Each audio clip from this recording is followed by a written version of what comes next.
Hello everyone and welcome back to my channel Edmond Mendaros, and for today's quick tutorial and I'm going to show you guys on how to resolve if you're having an issue with your Realtek audio console and it's unable to connect to the RPC service. And without further ado, and let's go ahead. So all you have to do is to open up on the search menu, and then kailangan mo lang i-type dito yung troubleshoot settings. And then click mo lang itong open. And then dito sa troubleshoots, dito lang sa options, under nito ay kailangan mo lang select dito yung other troubleshooters. Ito siya. So i-click lang natin yan. And then dito sa other troubleshooters, yung kinakauna lang, ito yung audio. And then dito sa right side ay kailangan mo lang i-click tong run. So click lang natin yan. And then madadirect tayo dito sa help and support. So ang gagawin natin dito na help and support troubleshooters, so kailangan lang natin itong i-follow ang mga instructions. So do we have your consent to run automated diagnostic to try solving your audio problem? And then i-click mo lang itong yes.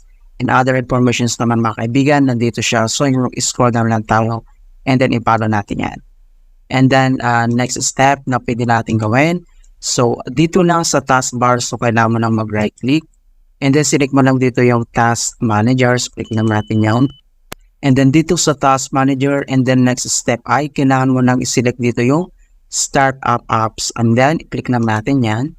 And then dito sa startup ay kailangan mo lang select dito yung Realtek audio services. Okay, so select mo lang dito. Kapag nakita mo yung Realtek audio service, ito siya. So kailangan mo lang itong enable. So click mo lang yan. And then kailangan mo lang naka-enable dito. Okay, so ang next solution na pwede natin gawin ay dito lang sa search menu, and then type mo lang dito yung services, and then click mo lang itong open.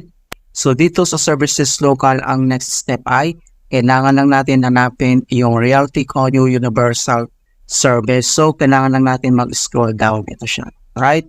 So select mo lang dito yung Realtek Audio Universal Service. So kailangan mo lang mag-double click, and then pop up ito mga kaibigan, ang kanyang properties. So ang next step dito lang sa general, and then dito sa startup type, and then select mo lang dito yung automatic, and then next ay kailangan mo lang i-click tong restart, and then click mo lang tong okay.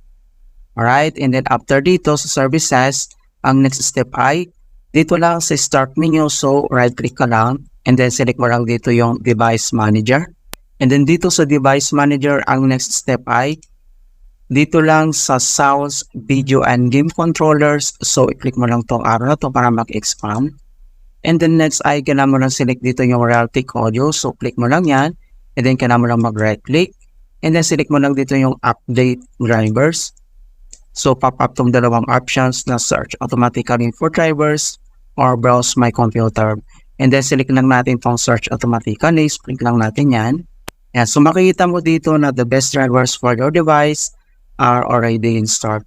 So, ang next step na ating gagawin ay dito lang sa start menu, and then i-click mo lang itong restart. So, kailangan lang natin mag-restart para ma-fix yung problem.